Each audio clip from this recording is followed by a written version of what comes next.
नमस्कार, मैं हूँ श्रीमती वंदना, सहायक आचार्य Hindi, government girls college Rajgarh Churu द्वारा चलाई जा रही ऑनलाइन क्लासेस में सभी का स्वागत है। हम पढ़ रहे थे बीए पार्ट सेकेंड ईयर का सेकंड पेपर। हमारा टॉपिक था लक्ष्मी नारायण लाल की एकांकी, काल पुरुष और अजंता की नर्तकी। उसमें हम देख रहे थे पात्र प्रभा और अनूप के बारे में। प्रभा और अनूप का विवाह हो जाता है और इसमें प्रभा और अनूप के आपसी वार्तालाप चल रहा है। तो इसके आगे का भाग हम आज देखते हैं। प्रभा कहती है, क्या कहा, फिर से कहो। बड़े आए शायरी करने। अनूप, लेकिन प्रभा तुमने बेकार बेकार। प्रभा, बेकार बेकार क्या हो जाता है आपको? मिनट भर में अच्छा खासा मुँह बना लेते हैं गोलगप्पा। टेलीफोन की घंटी बजती है। प्रभा बढ़कर टेलीफोन पर। प्रभा, हेलो। जी हाँ साहब, नहीं जाएंगे दफ्तर? जी हाँ, मैं मैम साहब बोल रही हूँ। अनूप, नहीं नहीं मुझे जाना है भाई, बहुत काम पड़ा हुआ है। प्रभा, टेलीफोन रख कर नहीं जाना है जी, कह तो दिया नहीं जाना। तुम दफ्तर के अफसर, मैं तुम्हारी अफसर। अनूप, अच्छी बात है, जो आ गया खुश। प्रभा, और तुम भी किस? अनूप चुप रह जाता है। प्रभा, आखिर ऐसी क्या बात है, माताजी का ही तो चित्र है। अनूप, किसी का भी हो, मुझे दीवारों पर चित्र लटकाना बिल्कुल नापसंद है। यह टेस्ट ही मुझे गंदा लगता है। प्रभा, टेस्ट की बात यह कहाँ है, यह तो धर्म की बात है। फिर तो यह चित्र, यह सत्य है जिसके सामने हमारे लिए दुनिया की सारी खूबसूरती, सारा टेस्ट न्यौछावर है। सोचो ना, यह न होती तो आज मैं तुम्हें कहाँ पाती। अनूप, प्रभा देखो, तुम मुझसे जिद न किया करो। ले जाओ यहाँ से यह तस्वीर, ले जाओ, देखो हाथ जोड़ रहा हूँ तुम्हारे। प्रभा, पर कहाँ ले जाऊँ? जिस स्वर्गीय माँ की तुम इतनी प्रशंसा करते हो, दुनिया भर में जिसका स्तुति गाते हम नहीं गाते, मन में जिस अपूर्व माँ की इतनी पूजा है, उनके चित्र से तुम्हें इस तरह क्यों आपत्ति हो रही है? अनूप कहता है, छोड़ो इसे, कुछ और बात करो। मैं शाम को तुम्हारे लिए ऑयल पेंट लाऊंगा, बेहतरीन और कीमती। वह जो चित्रकला प्रदर्शनी हुई थी ना, उन्हीं में से। फिर खूब लगाना चित्र, एक ड्राइंग रूम में, एक बेडरूम में, और एक अपने सिर पर हंस पड़ती है और एक मेरे भी सिर पर, दोनों हंसते हैं। प्रभा, जाओ, मैं कोई चित्र नहीं लगाऊंगी। पैकेट लिए भीतर जाने लगती है। रास्ता रोककर, मेरे भी चित्र को नहीं, नहीं बड़े बन के आए इनका चित्र, माँ के सामने हंस देती है। तब मेरी माँ का ही चित्र क्यों? अकेली तुम्हारी माँ ही क्यों, वह मेरी भी तो माँ हुई। मैं लगाऊंगी तो वह केवल यही चित्र, पहले माँ फिर। आखिर क्यों? पता नहीं, मुझे जाने दो ने, छोड़ो मेरा रास्ता। जिद्दी हो तुम, इसलिए मेरी माँ अंधी भिखारिन थी, इसलिए। प्रभा चीख कर अनूप का मुँह थाम लेती है। अनूप, यह क्या कह डाला तूने, यह क्या कह डाला? तुम उसे नुमाइश की चीज़ समझती हो ने? कंठ भर आता है, जो नितांत अपना है, दर्द की तरह जो भोग गया है, वह किसी को दिखाने की चीज़ नहीं है। मेरी माँ जो, फिर उसके मुँह पर हाथ रख देती है। खबरदार, कैसी भी हो वह माँ है, कितना महान पद है उसका। और फिर यह माँ जिसने तुम जैसे पुरुष को जन्म दिया, तो कौन सा कमाल कर दिया जन्म देकर, उसे मैं जानती हूँ। जानते हो, अपने आप में रखो, ईश्वर के लिए उसकी विज्ञप्ति न दो। कैसे कैसे बोल रहे हो तुम आज, ऐसे न बोला करो अनूप। तुम्हारे पाँव आंचल में मुँह छिपा लेती है सहसा। पृष्ठभूमि में फिर गूंगी की आवाज़, चंदू चंदू। दौड़कर, क्या सरकार? वह देख गूंगी फिर आ गई, मौत की तरह खड़ी खड़ी हंस रही है। मार के भगा दे उसे। चंदू झपटता है, आज उसकी गर्दन ही तोड़ दूंगा। दूर से आवाज़, अब भागती क्यों है, पकड़ ले इसे। प्रभा, कौन है, क्या बात है? अनूप, कुछ नहीं, तुम खुश हो जाओ, ऐसे न देखो मुझे।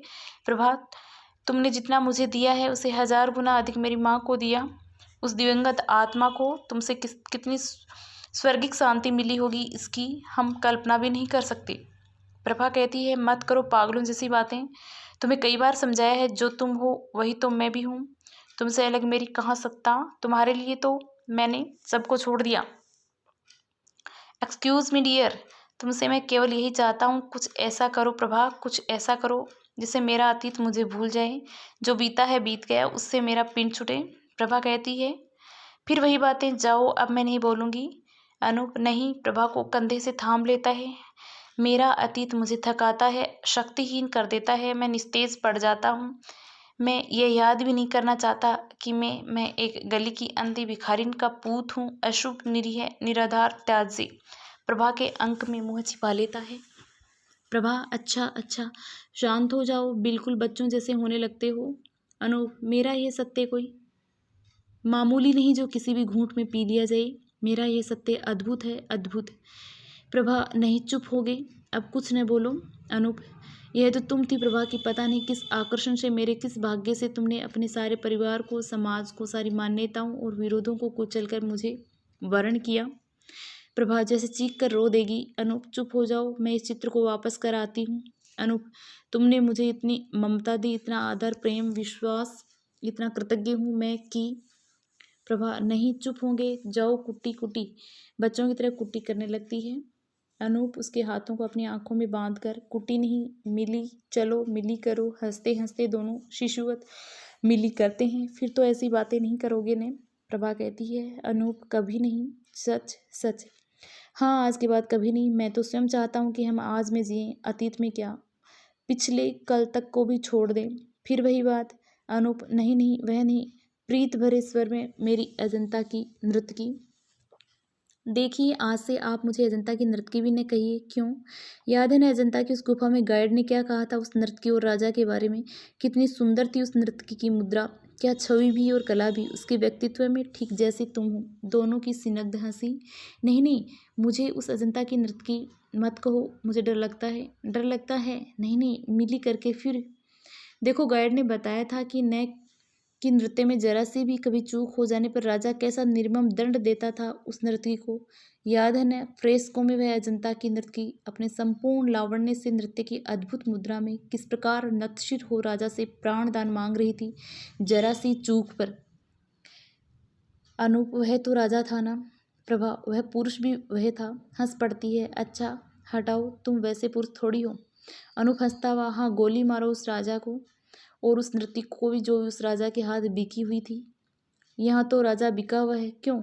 दोनों की जीवनपूर्ण हंसी। एकाएक कॉलबेल बजती है, डाके की आवाज़ आती है। रजिस्ट्री, चंदू का प्रवेश। दौड़कर चिट्ठी लाओ और उसे कह दो कि इस तरह घंटी न बजाया करे। चंदू बाहर जाता है। किस किस तरह बजाया करे? अपना गाल फुलाओ तो बताऊं। फूले गाल पर प्रभा एक अंगुली से चपत दे देती है, इस तरह। Now my turn, time is over. Chandu का पत्र लिए प्रवेश बहूजी को पत्र देकर भीतर चला जाता है। अनूप कहता है, अच्छा, जब तक तुम अपनी चिट्ठी पढ़ लो मैं अभी आया। अनूप भीतर चला जाता है। प्रभा पत्र पढ़ते पढ़ते फूट कर हंस देती है। प्रभा, अरे सुनो तो, बड़ी मज़ेदार बात है, जल्दी आओ, चलो। सिगरेट दागता हुआ प्रविष्ट होता है। क्या है? अरे इतनी हंसी का यह खत। प्रभा हंसती हंसती लोटपोट हुई जा रही है। अरे अरे, कुछ बात भी तो बताओ भाई। यह एक मेरे पुराने साथी का पत्र है, duffer, foolish and idiot friend of mine. फिर हंसी फूट पड़ती है। एक बार मैंने तुम्हें बताया था ना, जब मैं इंटरमीडिएट में पढ़ रही थी। फिर ही हंसी आ जाती है। अच्छा बाबा, पहले तुम पेट भर कर हंस लो। वह किस्सा मैंने तुम्हें बताया था ना, वही हजारीलाल वाला किस्सा, जब मैं इंटरमीडिएट में थी। अच्छा अच्छा, जब तुम वहाँ पढ़ रही थी अपने पापा के संग।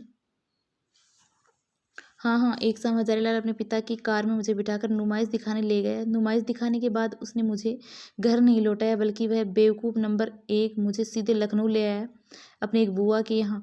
फिर हम लोग चौथे दिन घर लौटे। मेरे पापा और हजारीलाल के पिता में खूब लड़ाई हुई। हजारीलाल तो खूब पिटा। हंसी आ जाती है, मैं बाल बाल बच गई। अनूप, पापा ने कुछ नहीं कहा? कुछ नहीं, कुछ नहीं, बस यही कि उन्होंने वहाँ से अपना तबादला करा लिया। हम लोग रायबरेली से शाहजहाँपुर चले गए। अनूप कहता है, अच्छा, तो तुम लोग चौथे दिन लखनऊ से वापस आए? प्रभा शिशुवत सरल हंसी। बड़ा बेवकूफ़ था वह इडियट बुद्धू। क्या लिखा है उसने? तब से उसकी ये पहली चिट्ठी मिली है तुम्हें? नहीं, एक बार और लिखा था उसने, जब हमारी शादी के संघर्ष चल रहे थे। पता नहीं उस मूर्ख को मेरा पता कैसे मिल गया था। मिल जाता है, खोजने से हर चीज़ मिल जाती है, ऐसा अनूप कहता है। प्रभा कहती है, मजाक मत करो, लो पढ़ो चिट्ठी, देखो ने क्या क्या लिखा है। कितने बेवकूफ़ होते हैं पुरुष, देखो, पढ़ो ने। ओहो, पढ़ लिया पढ़ लिया। नहीं नहीं, पढ़ना पड़ेगा। क्यों नहीं पढ़ोगी? हंसता सा, अजीब बात है, ज़बरदस्ती पढ़ाओगी? रखो ने, अभी पढ़ो, नहीं तो मैं फाड़ दूंगी। हाँ, जैसी आपकी इच्छा। अनूप कहता है, प्रभा, आप हरदम आप। चिट्ठी फाड़ कर टुकड़े टुकड़े कर देती है। अनूप, प्रभा अंदर चली जाती है। बाहर की घंटी फिर बजती है। अनूप सामने बढ़ता है। अनूप, अरे मुन्नी, कम इन। खूब आए, आखिर तुम आ ही गए। हम लोग तो समझ बैठे थे कि अब क्या आओगे तुम। मुनि अजीत अतिथि के तो मतलब ही होते हैं बिना अतिथि के आने वाला, बिना तिथि के आने वाला। अनूप पुकारता हुआ चंदू, चंदू चंदू प्रवेश कर जी सरकार। अनूप जाओ साहब का सामान उतारो। चंदू बाहर जाता है। मुन्नी भाई कल मेरी गाड़ी छूट गई, मुझे बड़ा दुख है, तुम स्टेशन गए होंगे, आई एम वेरी सॉरी। जी हाँ प्रभा गई थी। भाभी ओहो, अनूप प्रभा को पुकारता है। देखो कौन आ गया, कल गाड़ी छूट गई थी इनकी। प्रभा शर्मा रही होगी भाई, पहली बार देखूंगा भाभी को। अनूप बैठो मैं लाता हूँ। अनूप अंदर जाता है, प्रभा को अपने संग लेकर आता है। My friend Muni and my wife Prabha.